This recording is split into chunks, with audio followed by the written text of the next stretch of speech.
Kumble in conversation with Mr. Keshav Murugesh, CEO WNS. Keshav is Group CEO and Chairman WNS, and he's also chair of the NASSCOM BPM Council. He's also a cricketer, having played for the under-19 cricketing, and also comes from a cricketing family. And he even recently played at the Lords. So we're going to have Kumble coming in, and we have Keshav, who's going to be talking to him in our Celebrity in Conversation segment. Sit back and enjoy this one.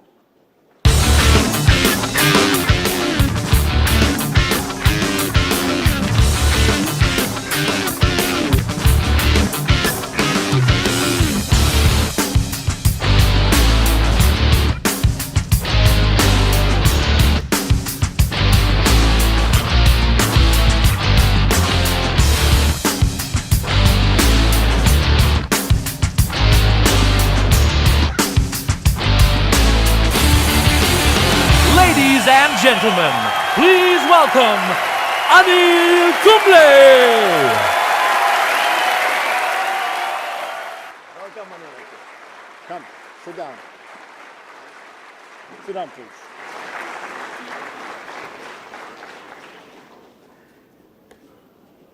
You may have noticed that for this session, I went and booked my seat first. So I'm really delighted to welcome to our midst one of the greatest cricketers of our time and the head coach of the Indian cricket team, Anil Kumble. Having started playing for India at the age of 19, Anil, or Jumbo as his teammates know him, has had a blistering career in international test cricket for over 2 decades.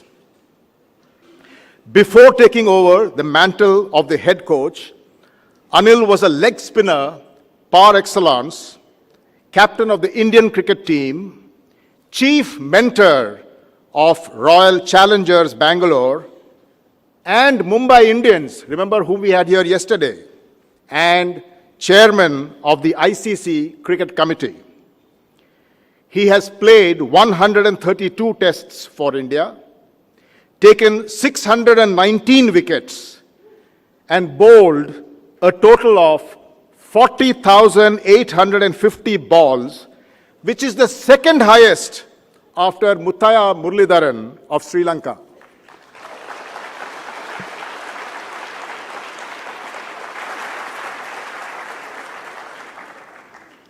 He has bowled into the record books many times. I'd just like to mention a couple here. In 2008, he became the first Indian bowler and the third in the world to reach the milestone of 600 test wickets.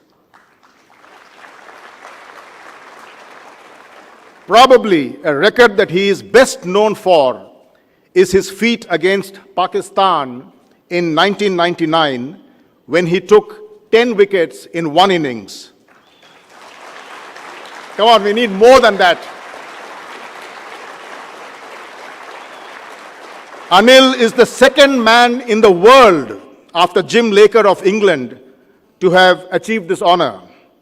In his honor, the Karnataka government renamed a major traffic intersection as Kumble Circle and gifted him a car with a customized number plate, KA 10 in 10. That's what they gave him. It is said that no bowler in history has won India more test matches than this gentleman here, Anil Kumble. He brought in a unique style, perfecting accuracy and bringing variation in each spell, mixing his deliveries with googlies and flippers. Attached to his name today are the Arjuna Award, the Padma Shri, and the ICC Hall of Fame. I must mention here that he is only the 4th Indian to have entered the ICC Hall of Fame after Sunil Gavaskar, Kapil Dev, and Bishan Singh Bedi. Can you imagine? Even Sachin is waiting.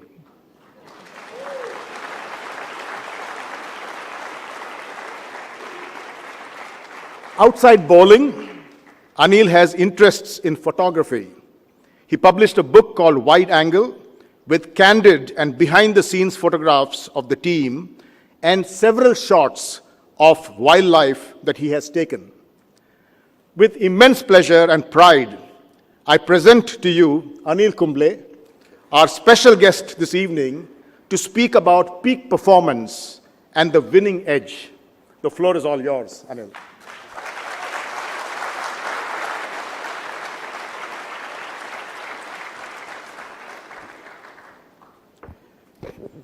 Good evening, ladies and gentlemen. It's indeed a great pleasure for me to be here this evening amongst world leaders. And to have an opportunity to speak at the NASSCOM is something that probably every engineer looks forward to. And in his introduction, Keshav, thank you so much for introducing me. One thing that he forgot to mention was I also am an engineer. And by the way, that was plan A. And plan B was cricket. So thankfully, my plan B worked, and plan A probably was left behind. When I was asked to speak about peak performance and what it takes to be successful in sport, I guess, cricket is like life itself. One day you're a champion, and the next day you have to start from scratch. I mean, if you're a batsman, you may score the fastest 100 or triple 100 or 400. But the next innings, you have to start from zero. And in his brief introduction, Keshav did mention about my 10-wicket haul. Yes, everybody remembers the 10 wickets against Pakistan, but the next test was in Calcutta. It was the first test of the Asian Test Championship, and Javagal Srinath got 8 wickets, so nobody ever discussed it because 10 was more than 8, and 8 was, okay, so what, big deal. But I struggled to get 1 wicket. That's the beauty about cricket, and that's the beauty about life. You're successful one day, but you have to again start from scratch. So I literally struggled to get Shoaib Akhtar out, and that was the only wicket that I could say I had in Calcutta. But what certainly helped me through my career was some of the routines that probably that I stuck to, be it training routines, be it my skill development, be it even sleeping patterns, eating habits, and visualization, before any match, be it a Ranji Trophy or a club match, and carrying the same routines to even Test cricket or international matches or the finals of an important tournament. When I started all of that, then it really helped me calm my nerves, and there was no sense of importance given to a certain match. And that certainly helped me, doing those routines regularly. And whenever I faltered, it was easy for me to actually see where I was going wrong. And that's something that I have followed through my coaching career as well, because that's something, it's extremely critical. When you have a bunch of talented individuals, it's very important to stick to routines and stick to certain practices that create values for team, and cultures are formed in a team environment. And only when that is depicted on the field, then it becomes a habit.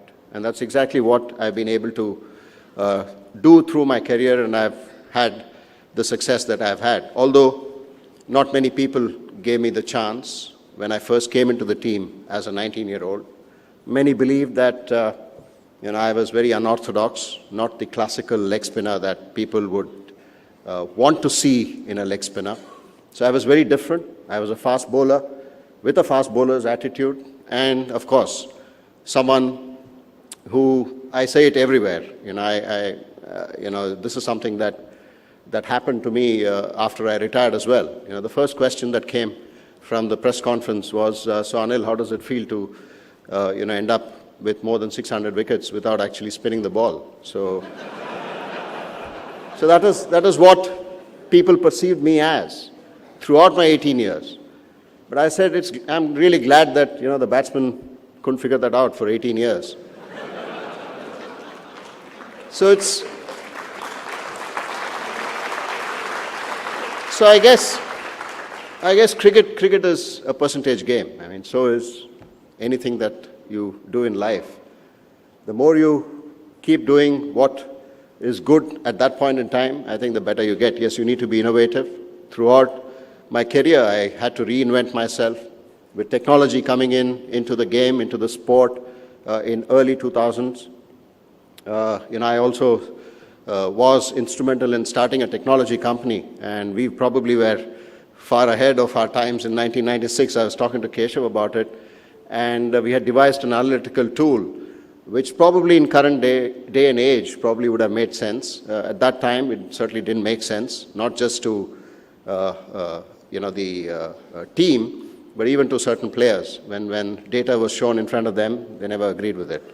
So it was not something that was that went well with some of the players, so we had to really disband that very quickly. But in today's day and age, technology is a part and parcel of all our daily life, and so it is in sport.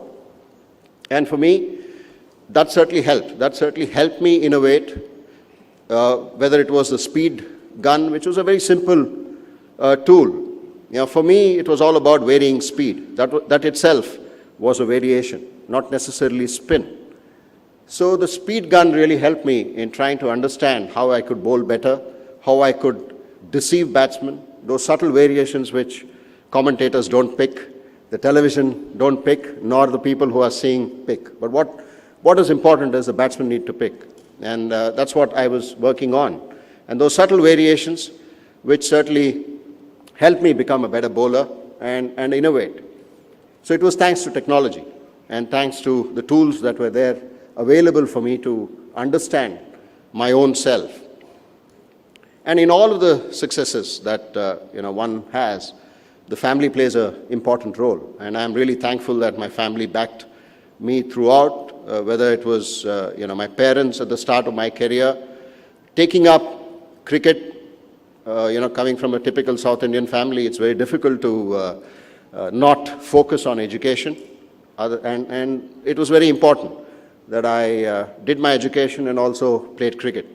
And of course, my wife and children who hardly see me, to be away from the family was extremely critical for my success. And without their support, it wouldn't have been possible. And the other major thing that happens in sport is injury. Injury is a part and parcel of everyone's career.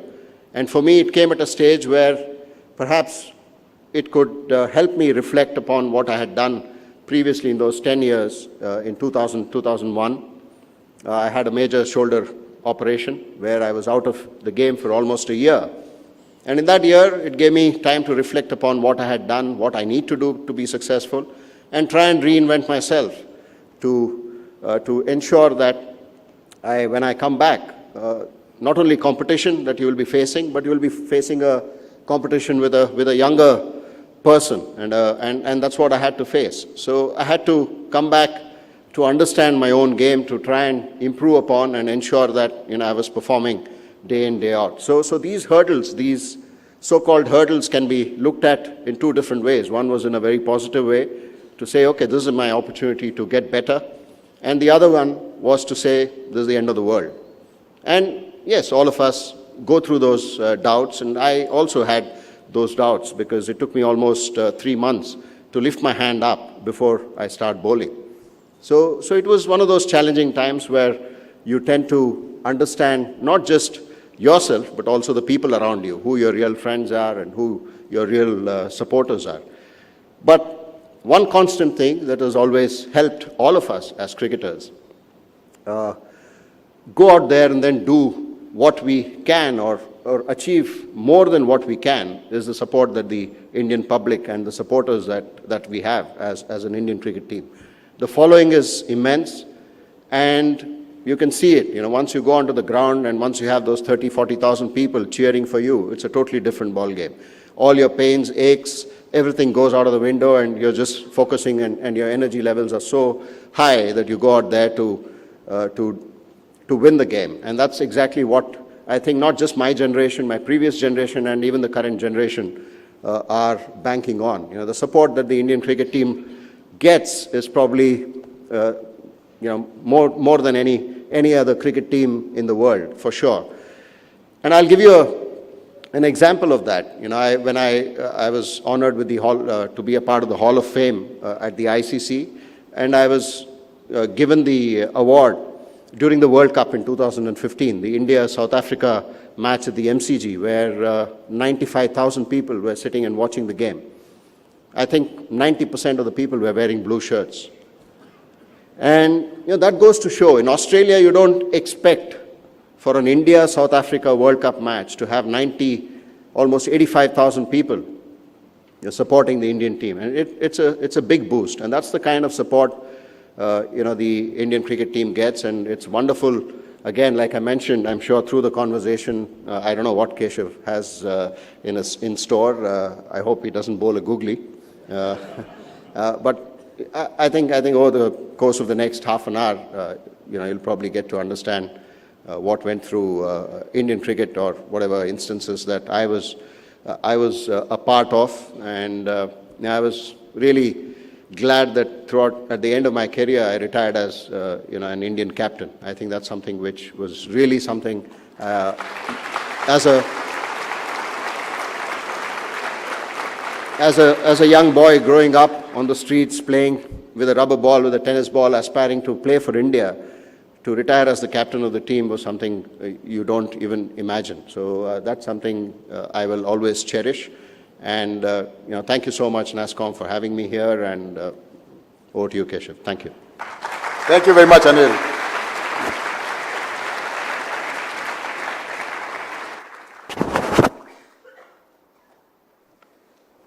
So I hope you're comfortable. Yeah, because I don't bowl googlies alone. I start with beamers first. No problem. That's a no ball anyway.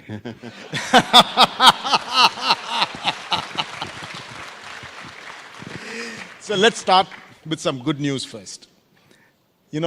Coincidentally, I just happened to be a part of that team that rejected that deal in 1996.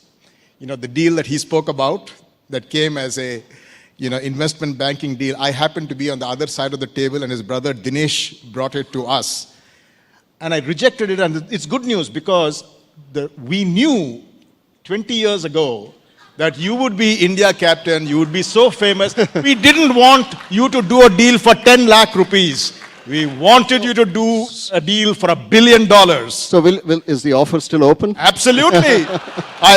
We do the deal we have the Angel Network chair sitting here. We have people who contribute $165 billion to India's GDP sitting right here. So absolutely, outside this room, we'll do that.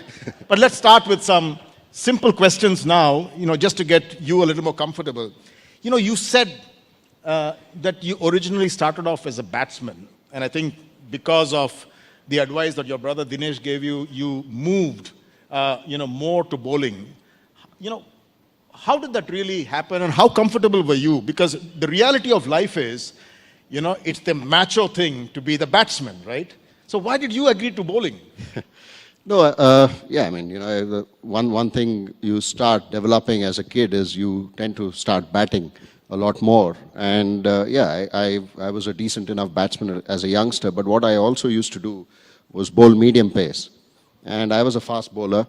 But at that time there were no television or no camera. The senior players, so you played in a club, and the senior players kept telling me, saying, stop this guy from bowling because he's chucking.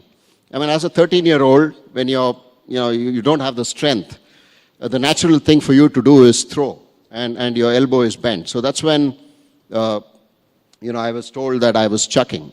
And my brother told me to shift to leg spin. So all I knew was, just to rotate the arm the other way around. And that's all I knew. There were no coaches. And I did that. In the first year itself, when I was 14 and a half, I represented Karnataka in the under 15. And I never looked back from there. So it was just one of those things where that particular advice and also the natural way of me bowling quicker came about from there, and that probably helped in the way I ended up playing and continue to evolve as a spinner.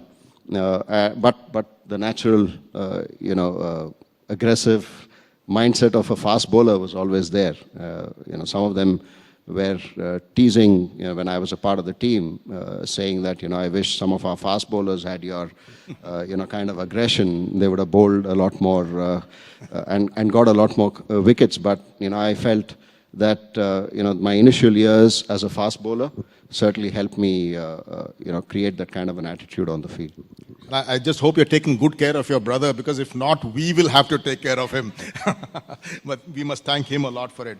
See, when you're a bowler in a cricket team, Anil, obviously, quite often it's the condition of the pitch and not really your form that determines whether you're on the team or not. Now, how frustrating has it been for you and for others? No, it has been. It has been very frustrating because you tend to look at the conditions and then decide who should be playing in the 11 as a bowler. You don't think of the same when it comes to batsmen. You generally tend to agree that batsmen can adapt to those conditions, but you don't take the same logic, you don't apply the same logic when it comes to bowlers, whether they can adapt. And that's where I felt, in the initial years, or probably when we toured outside of India, that's where we probably faltered a little bit, and the results were not forthcoming. So when we traveled outside of India, the first ever,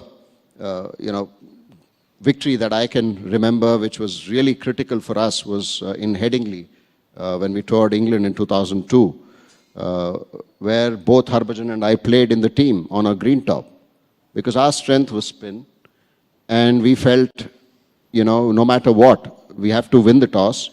I mean, even if we win the toss on a green wicket, we will look to bat first, because two spinners bowling in tandem was our strength, and we played to our strength. Of course, we had the luxury of Sanjay Bangar, who could open the innings and also bowl a bit of seam, and Saurav himself bowling a bit of seam, with Zahir Khan and Ajit Agarkar in the team. So, of course, the batsmen put up 600 plus runs, and Rahul batted brilliantly to score 160. Sachin got 100, Saurav got 100. So the batsmen need to score the runs. I remember Sandeep, taking me up to my room. He said, Australia series is coming up. So he said, some more centuries from Virat. I said, of course, yes, but we also need 20 wickets. So to win a test match, you need bowlers. You need people to take 20 wickets. And I think that's the focus. In India, we tend to focus on individuals a lot more. But I think as a team, if the focus is on the team, then the bowlers also come into the party. Fantastic. And clearly your mental strength has often been on display in many of the matches. And I think for all of us, one such incident was when you came with a broken jaw to bowl to Brian Lara, and you got his wicket as well, right? So where do you get that determination and strength from? Is that the winning peak that we should all know about?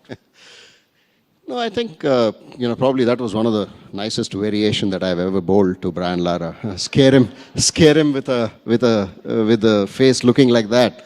Probably he was not looking at the ball. In business, we call that strategy, execution of strategy. So it's all about strategy. I mean, bowling is all about strategy, which the batsman will never agree. They always believe that, it was their mistake that they got out. I mean, bowlers will always say that we had a strategy in place and that's why we got you out. So it's never, that debate is never, you can't win that debate. Although, we win a lot more battles on the field. But I think leading up to that, series, before that, I spoke about the shoulder operation that I had. So I had a long break from international cricket. I was just coming back. Like I mentioned, there was competition for my place, and Bajji was, preferred. Harbhajan played in the first 2 test matches, and we had won one and lost the other one. And here I was given an opportunity ahead of Harbhajan again, and I was hit.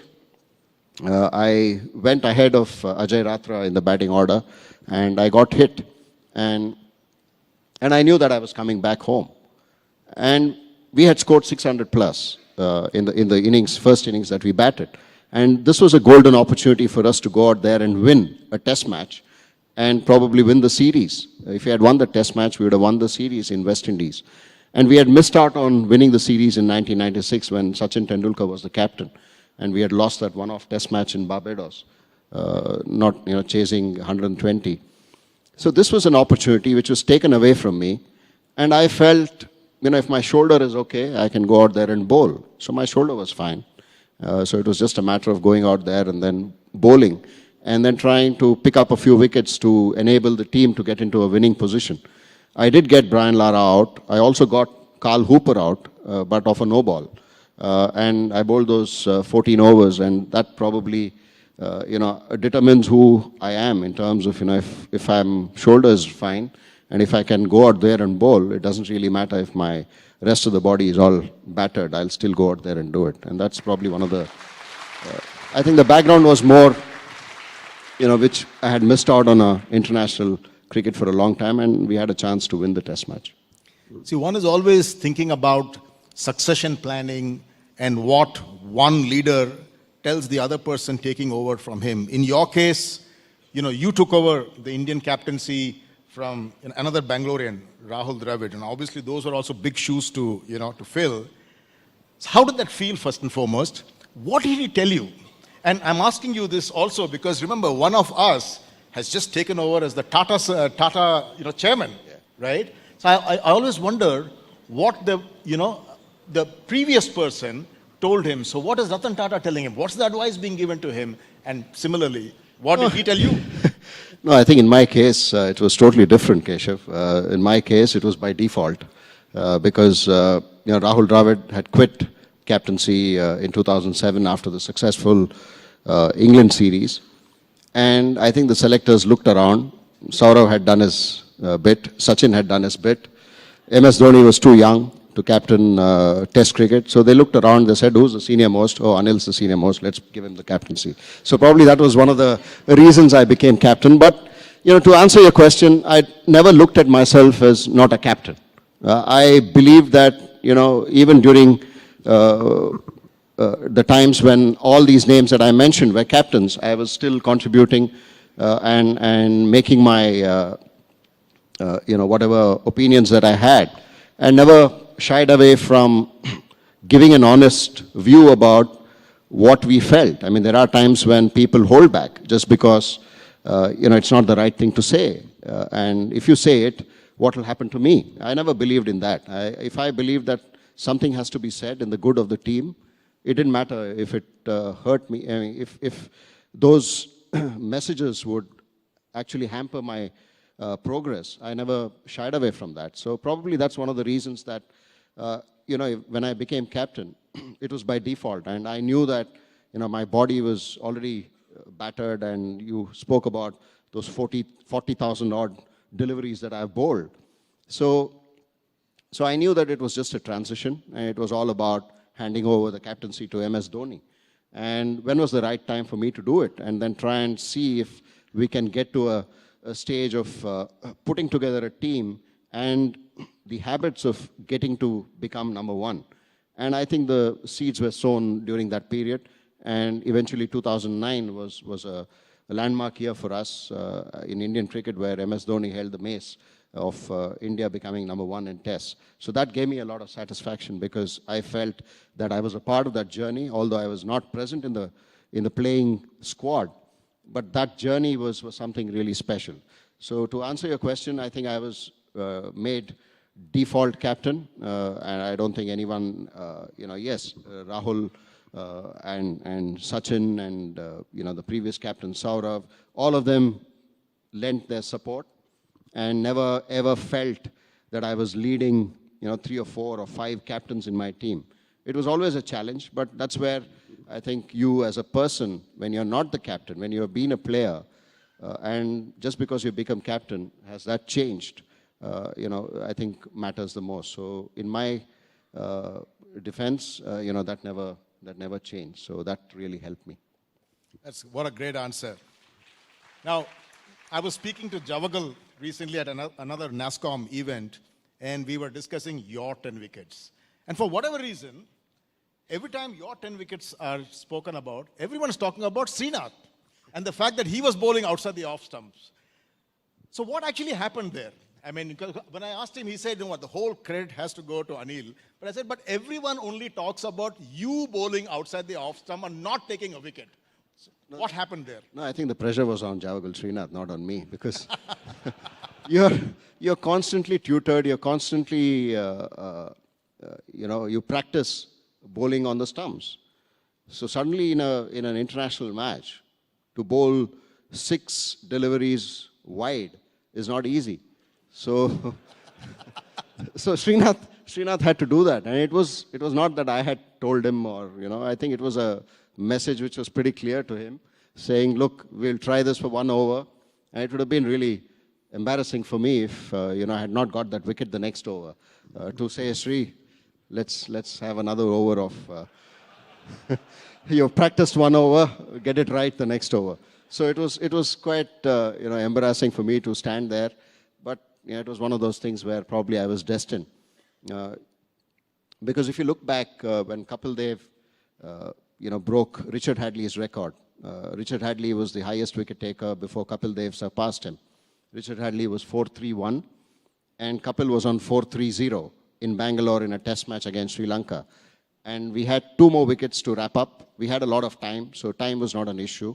I was bowling from one end, and obviously bowl wide. So I bowled wide, and for whatever reason, the batsman swung at the ball. It was an inside edge, got bowled. So Kapil only equaled Richard Hadley on that particular day, and then surpassed it, I think, in Ahmedabad after that.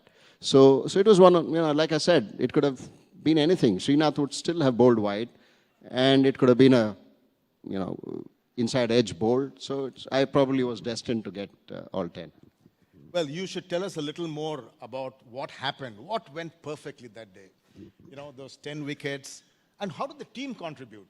And I must tell you, while obviously you got all the 10 wickets and, everyone knows that you're the man behind it, it's just wonderful to see that Srinath also has somehow got associated with your 10 wickets.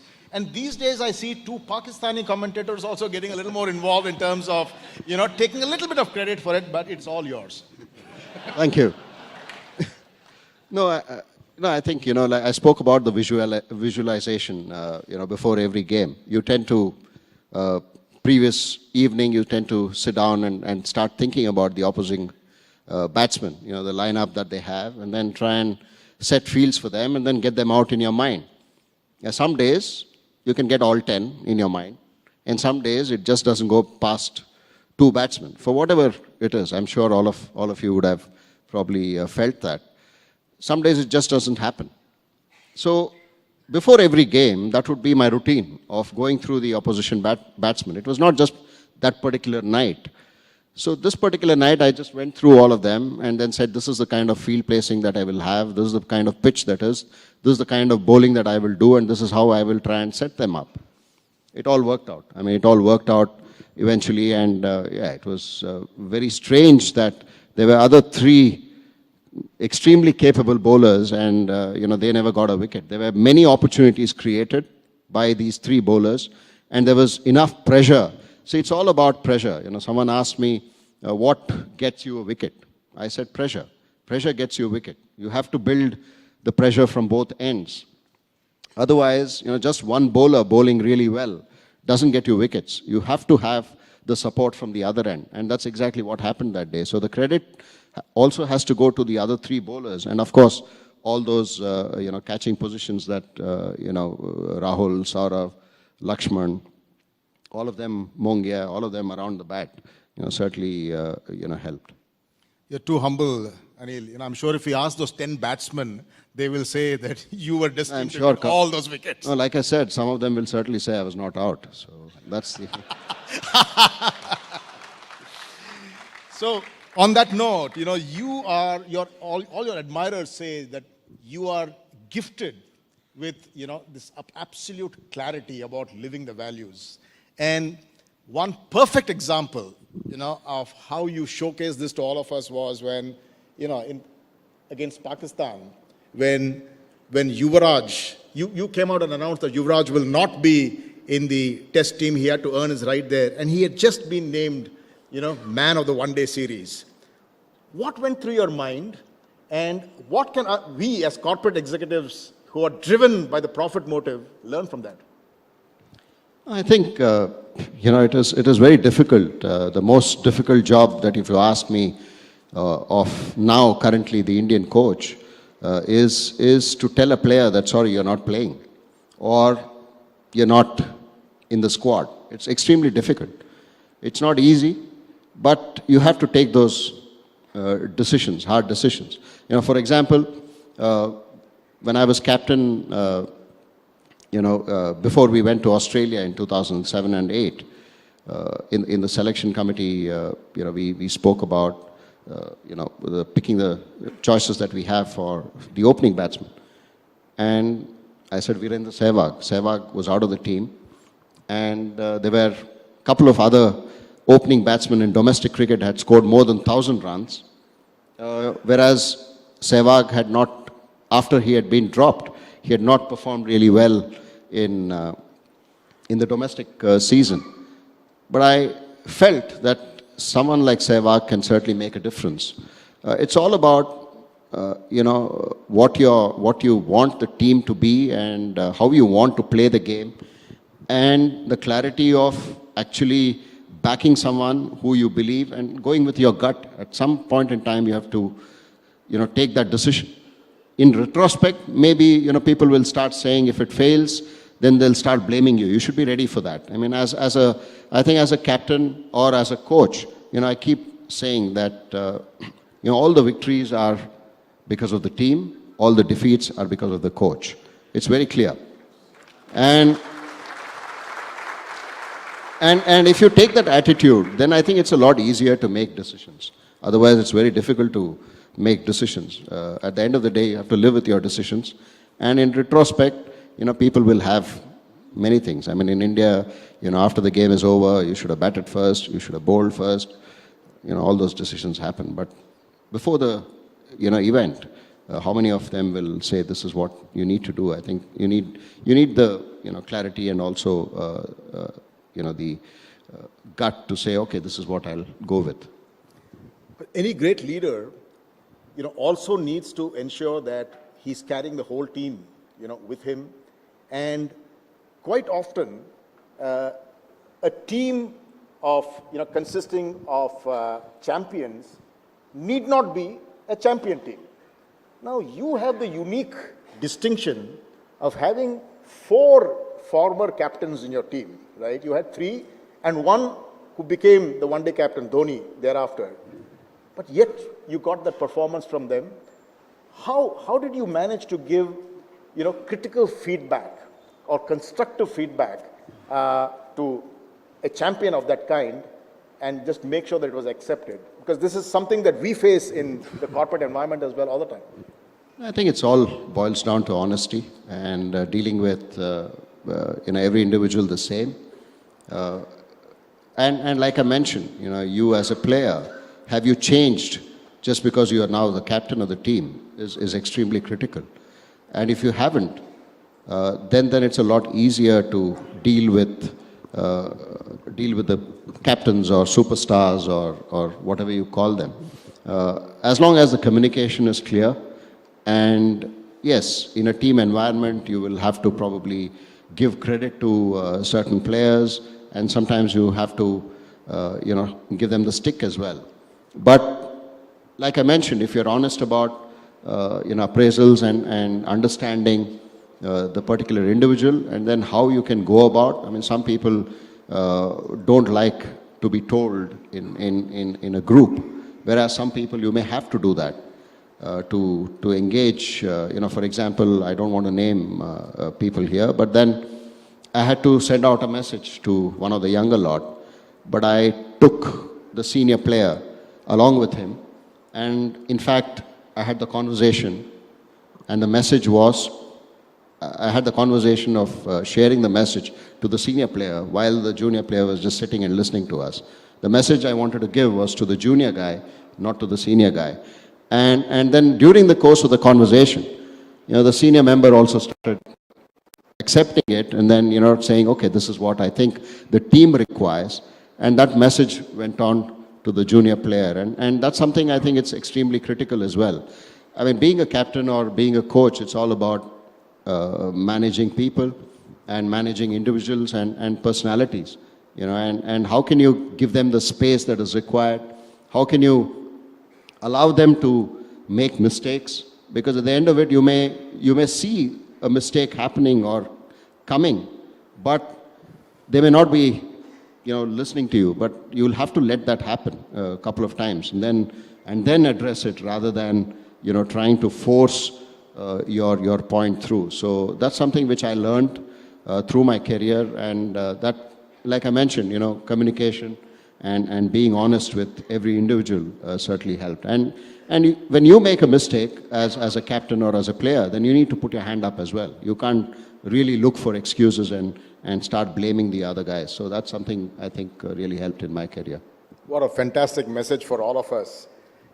Traditionally in this game of cricket, the home team wants to win the toss and then wants the pitch made, perfectly for it.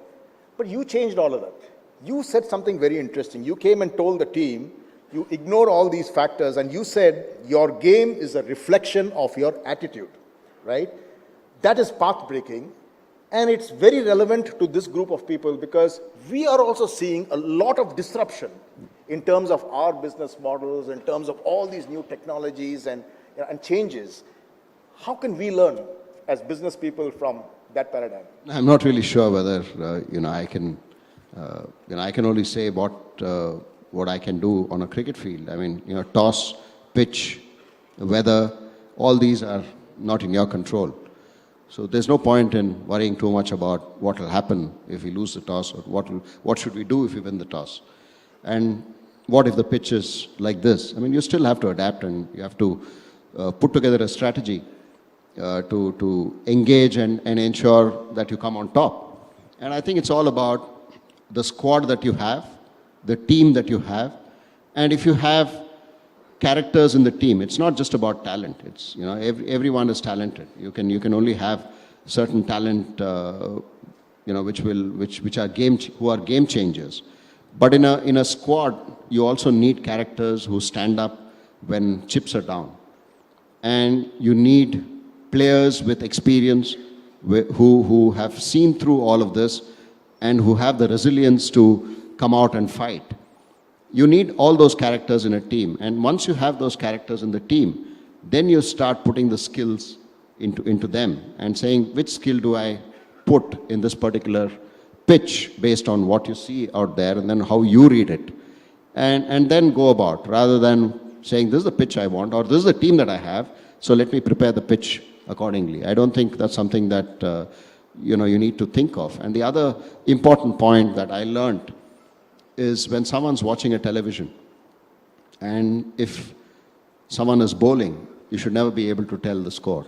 The body language should be such that it doesn't really matter what the score is. If it was 50 for 5, yes, the body language is different. What if it was 200 for no loss?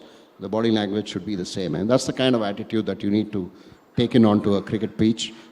And then, yes, there will be losses, there will be victories. Eventually, at the end of a long season, it boils, it evens out, as long as the attitude is right. And that's exactly how I approached my game. And, I think, in whichever team that I've been involved in, and that's the kind of messages that comes across as well.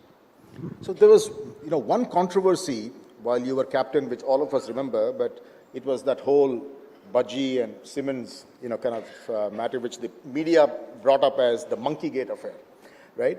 But interestingly, you made one statement that really endeared you even more to everyone. The fact that you said that only one team played in the spirit of the game, right? But recently, you also said something very interesting. You said you just wish that you and Ponting, as the two captains, had just sat down man to man and discussed it, and maybe it could have been resolved differently.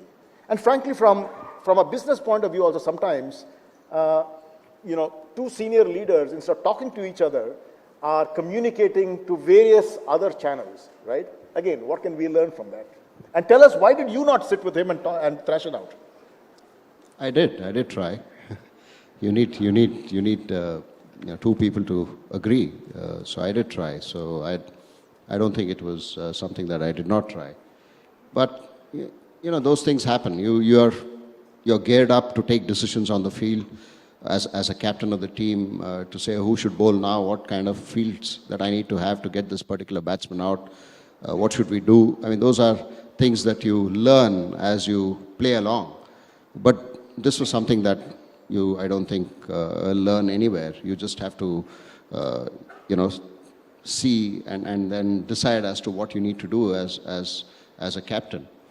And this was one such instance. And, I was really glad. Like I mentioned, those 4 or 5 captains who were a part of my team was extremely crucial because their influence on the decisions that I take on behalf of the team and also in terms of the way we handle ourselves after that episode was instrumental in, giving out the right message. And I think the team after that incident was extremely close. And you could see that when we played in Perth, where we beat Australia in Perth, which no other subcontinent team had ever done in Perth, where everybody just gets rolled over.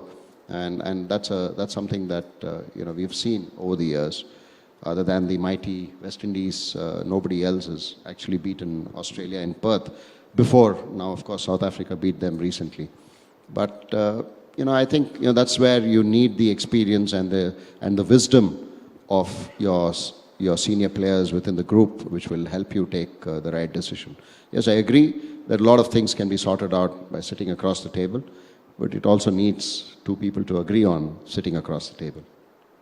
So before I go to the rapid fire round to finish off, one last question. Now, you've been a player, you've been captain, you've been mentor, you're now the coach. What have been the learnings, across, briefly, right? And what are the biggest challenge you're facing as a coach? No, the biggest challenge is I can't go out there and bowl. That's the biggest challenge. So sometimes you want to tear your head off and say, hey, come on, what's happening? We can't let this drift away. But that's where you hold back and you look at and see, okay, how it can, be resolved, or you sit across after everything is over and then sit and have a chat about it. I think that has been the biggest challenge as a coach. But that's where the camera comes out as well, right? No, I don't think you can make out much when they focus on me. But inside you'll know if things are not going the way you want it to. You'll obviously be pretty frustrated because you can't go out there and do it. And in a test match, you still have time to come back. But in a shorter game, especially in a T20, it's very difficult to come back into the game. So, all the learnings from being mentor of RCB or a Mumbai Indians, in a dugout, it's pretty crazy. Each one is coming up with their own theories, and you have to try and scuttle that or encourage it, try and see how you can bring some sense to all the madness that is happening out there. So in a T20 game, things happen so quickly, you tend to react rather than trying to say, okay, let's calm down and go with whatever we have planned. So you have to be planning on your feet as well. You have to think on your feet. And sometimes, those kind of decisions may not go the way you have expected it to go, but then that's when you have to just hold back and say, okay, the players know better and the captain knows better. Fantastic. So now the googlies, which you wanted right at the beginning. Now, quick questions and some very quick answers, whatever comes first to your mind. Who wins matches Batsmen, bowlers, or fielders? Make one choice. I think bowlers. Very easy, because no matter how many runs you score, if you don't get the wickets, you don't win the game. Even if you score 100 runs, if you get the opposition out for 99, you still win the game. But bowlers, actually, especially test matches, you need 20 wickets to win a test match. Fantastic. What makes you smile without fail, any time of the day? No, I think the way our batsmen are going about and the way the team is responding to all the challenges, I think it's been fantastic. I've really enjoyed my journey over the last 8 months as a coach. It's been fantastic to see, whenever challenges have been thrown in, they've been able to accept it and then come up with their own solutions. At the end of it, you want someone to, not be there, and they themselves start finding solutions. And that's what you want to encourage. You don't want to encourage an atmosphere where you're always needed. You want to encourage an atmosphere where you're redundant. And that's what I want to, encourage in this team. And I'm really glad that, the response has been really brilliant. Gut feel and playing safe. What would you choose? Oh, gut feel, anytime. Name one batsman who never let you scalp him. No, thankfully, all of them were a part of my team, so it was really good. Not yet born, is it?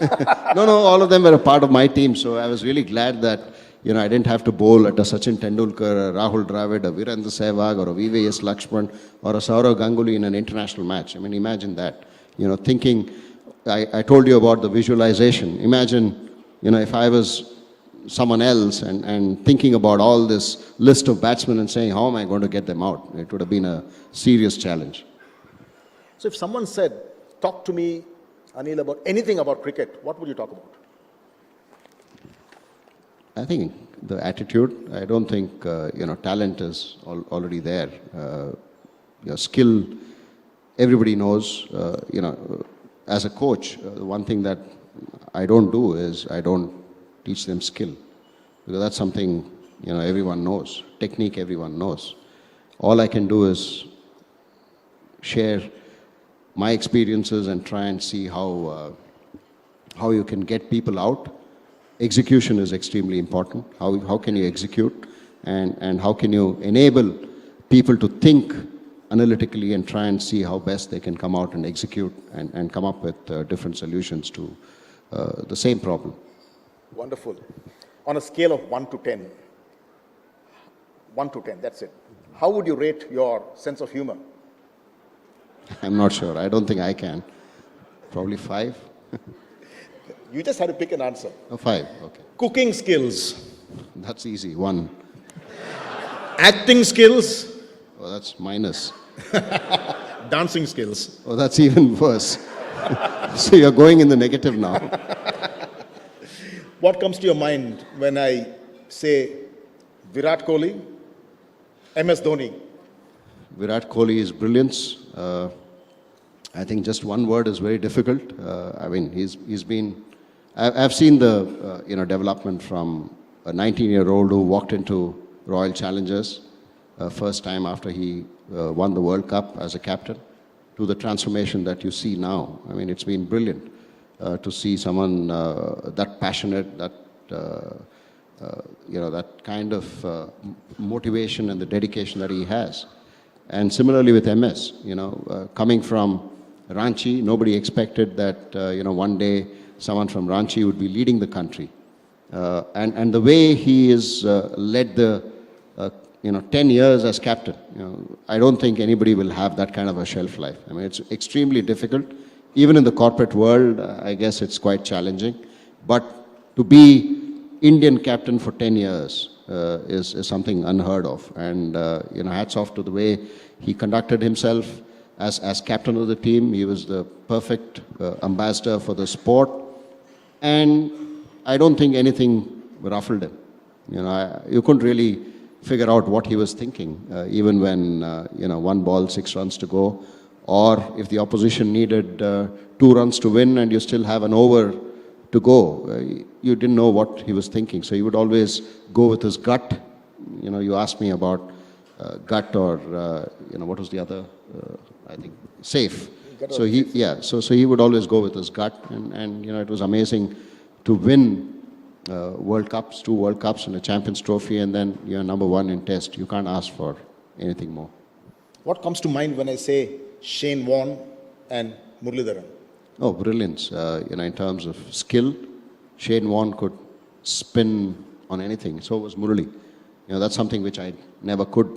So I always, watch them and try to learn. I mean, both of them are great friends, and we are still in touch.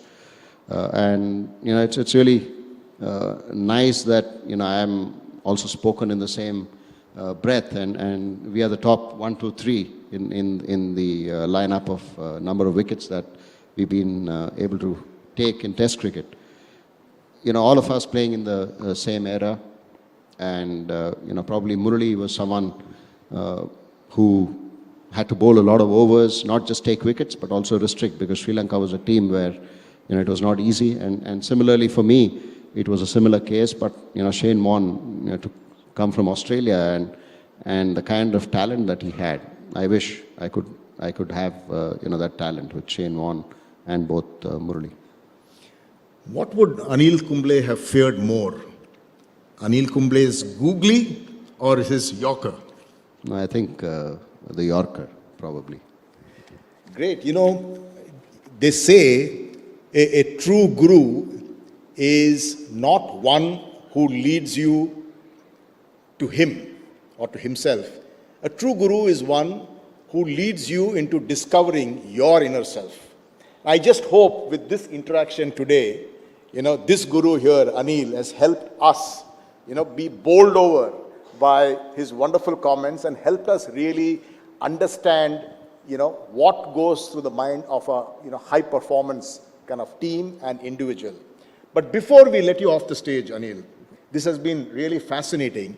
But we also have some, I'm sure we have, people sitting here who want to carry something of Anil back, right?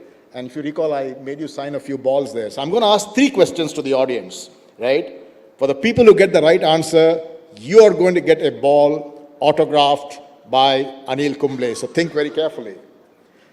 And if you know the answer, please put your hand up. Don't shout out the answer. Anil will choose one person and that person answers.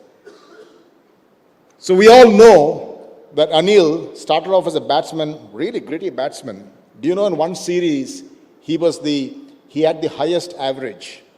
What was his highest score in Test cricket? Anil, you choose. Right at the end. Right at the end. Yeah. You can. Yeah, you in front. 99. Sorry. Wrong. Yeah. Okay. Yeah. And? Can we give it to him? Yes, absolutely. No, but not out also. That's important. That's more important than the 110. 118th Test as well, and he was 36 years old and 297 days. Finish that.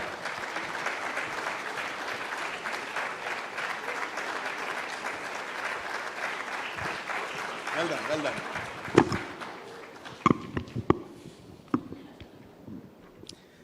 Now, Anil has a record of 10 wickets in a Test, in an innings, but he also holds another very rare Test record. What is it?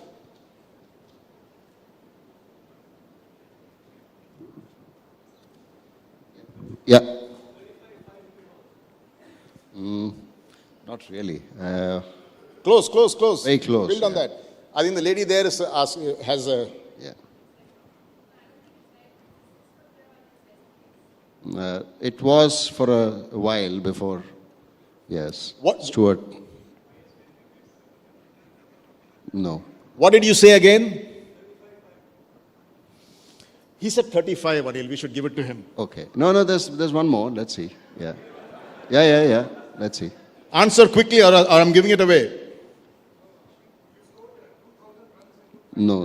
That's no. I'm sure my runs won't come as a There's one hand up at the back there. yeah. Keshav here.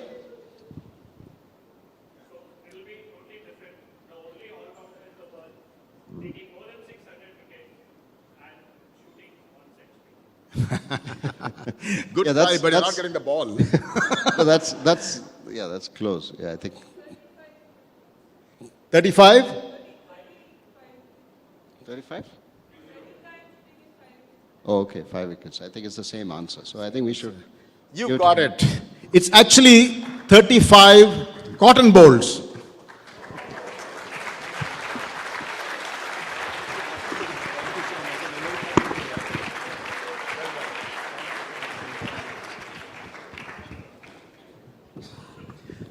Final one. Come on, guys. This, get ready to put your hands up. I'm sure all of you will win this. But I'm not going to choose the right answer. Anil is. Where did he earn this nickname Jumbo? Why? Anil, choose. I think no. You've already answered. So we'll go with yes, please.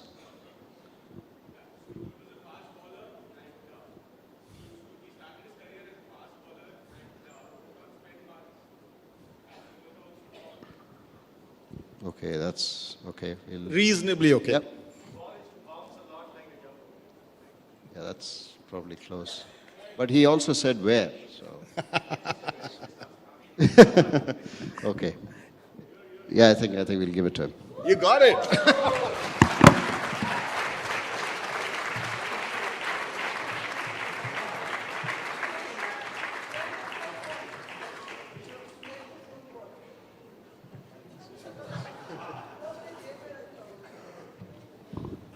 Anil, that has been a wonderful interaction with you. Thank you so much. We at NASSCOM are delighted to have hosted you. Thank you. Congratulations for what you have just done with England. And no pressure, but we want to make sure that you win against Australia as well. Thank you. Thank you so much. Thank you. Okay, so we're not going to let you guys go, Keshav. We need to hold Anil for like a couple of moments. We have a couple of things that we need to do. So Invest in Holland had a stall and they were giving away tickets to Amsterdam as a prize. So we want Anil to pick the person who wins the lucky draw. I'm going to invite on stage Yolanda and Stans from the audience to come up. Anil, if you can do us the honor of picking the winner.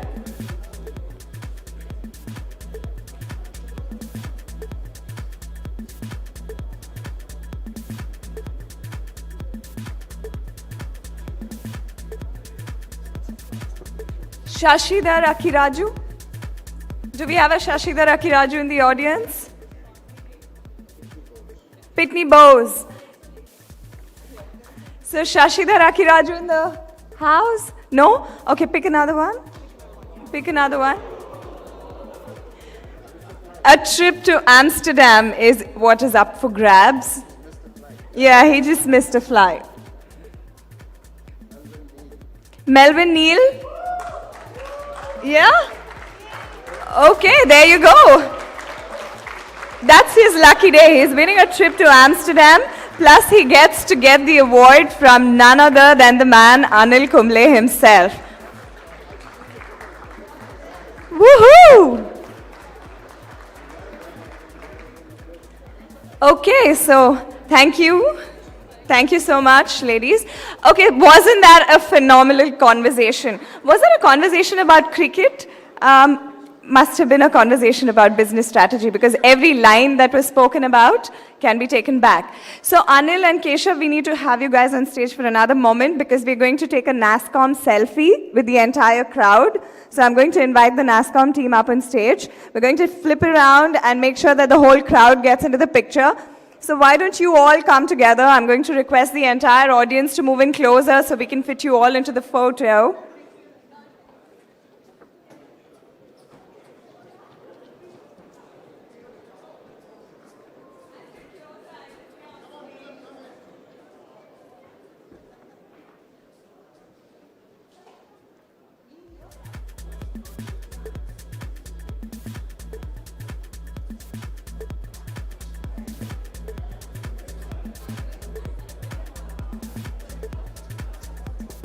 Ladies and gentlemen who have happily climbed up on stage, I'm going to request all of you to step down.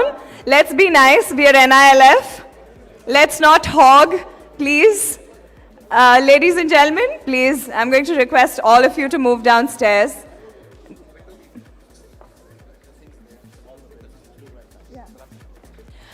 Okay, so that's it from us here today. Can we have a huge round of applause for this last session?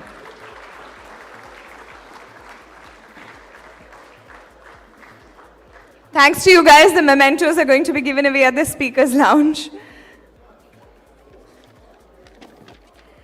Okay, with that, we come to the end of day one. A big thank you to all of you. You've been a great audience. We're going to see you now at the exhibition side.